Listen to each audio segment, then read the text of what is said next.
Oh, hey, why are you calling so late? I thought you were already asleep. Of course, I'm not complaining that you're calling me. I really do enjoy our late night conversations. I just want to make sure you are getting some rest, darling.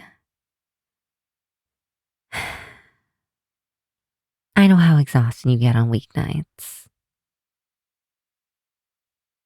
Oh, I'm just burning the midnight oil in my lab studying Subject 999 and its effects on serotonin. Well, I guess not really oil anymore. I guess I'm still a bit stuck in the past sometimes. But, anyways, why are you calling me so late? If you just want to sit here on the phone while I keep experimenting, we can just do that. Yeah, I get that. It's impossible for me to sleep either, and my head is full of thoughts. Thankfully, as a vampire, I don't need as much rest, but I do still try my best to keep a somewhat normal sleep schedule. Well, at least by human standards, normal. But you're a half vampire, darling. So while yes, you do gain quite a few perks of being a vampire, you need still rest, and I'm actually quite jealous of this one, but you don't actually need blood like I do. You can still process normal human food for energy. No, I can still taste food. It just doesn't really give me any energy, sadly, which is, well, part of the reason I decided to become a researcher and build my own lab. Well, no one blinks an eye if a researcher orders a bag of blood. Now, do they? Aw, I'm touched at the offer, darling. But you're a half vampire. So, in terms of what's running through your body right now, you're not considered human anymore. But yes, before I forget, what was it that you had on your mind? Hmm, a perfect first date. Well, since we live in different cities, I say we would start the date by meeting in a park, preferably one bordering a lake. No, I don't have a weakness to running water. Where'd you even hear that? If vampires had a weakness to running water, how would we wash our hands? See? And since I know you like to cook, and so do I, we could bring some of our favorite foods to share and have a picnic. Learn more about each other's preferences. Well, and provided I can keep it cool on my way over, I would bring some of my typo ice cream. No, no, not typo like I misspelled it. Typo like, you know what? Never mind. I'm sure you'll love it. And well,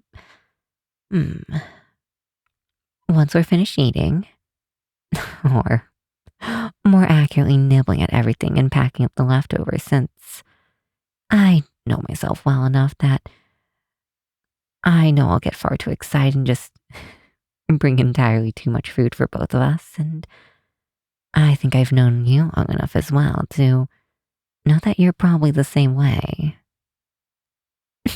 Hey, don't ask a vampire how long it's been. Our sense of time is very skewed, to say the least. Cons of immortality, I suppose, but I think it's been, what, almost half a year now? See? Now you're just proving my point. Time really only seems to matter when it's something unenjoyable, and knowing you has been anything but, darling. Oh, what's the saying? Time flies when you're having fun.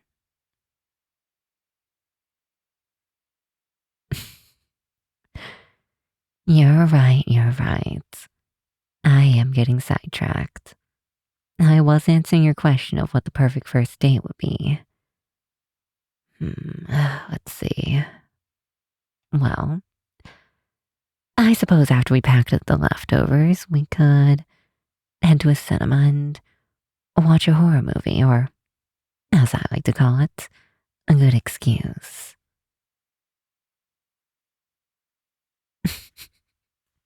Oh, you have a good imagination.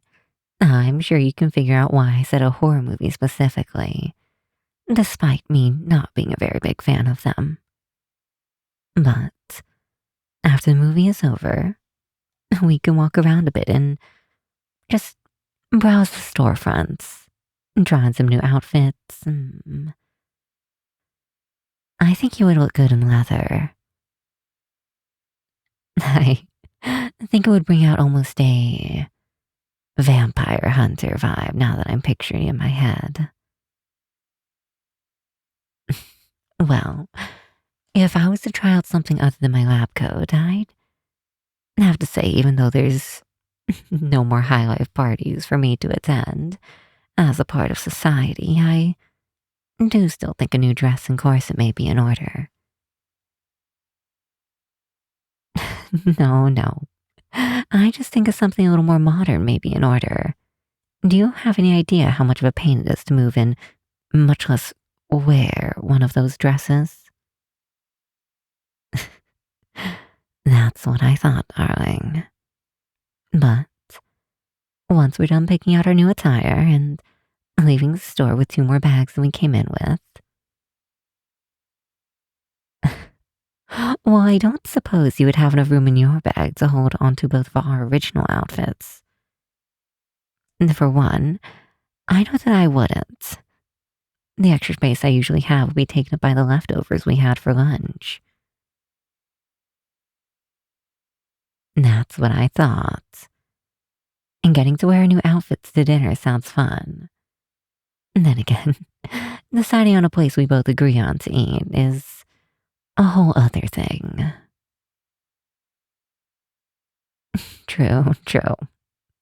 We would still have leftovers, but I kind of would want to show off how good you look in your new outfits. So, we'll be eating out. Got it?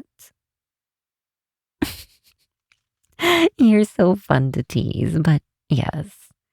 Once we're done with dinner, we could just head out, share a nice long hug under the stars before parting ways for the night. I think that would be the perfect date. It may be a little much. I do let my imagination run wild now and then. But it sounds nice, doesn't it? Uh, oh, you didn't mention it was a date with you. Oh, well, I mean, it's just easier to explain if I'm thinking about someone while. Hey, I heard that mute noise. You better not be laughing at me again. What? Did you not want me to think of you or something? That's what I thought. Now, it's getting late. I'm going to go back to studying this cute little specimen. If you want to stay on the call and just listen while you fall asleep, that's fine. But I'll be taking out my earbuds so I won't be able to hear you, okay? All right. I'm proud of you. Talk to you later, darling.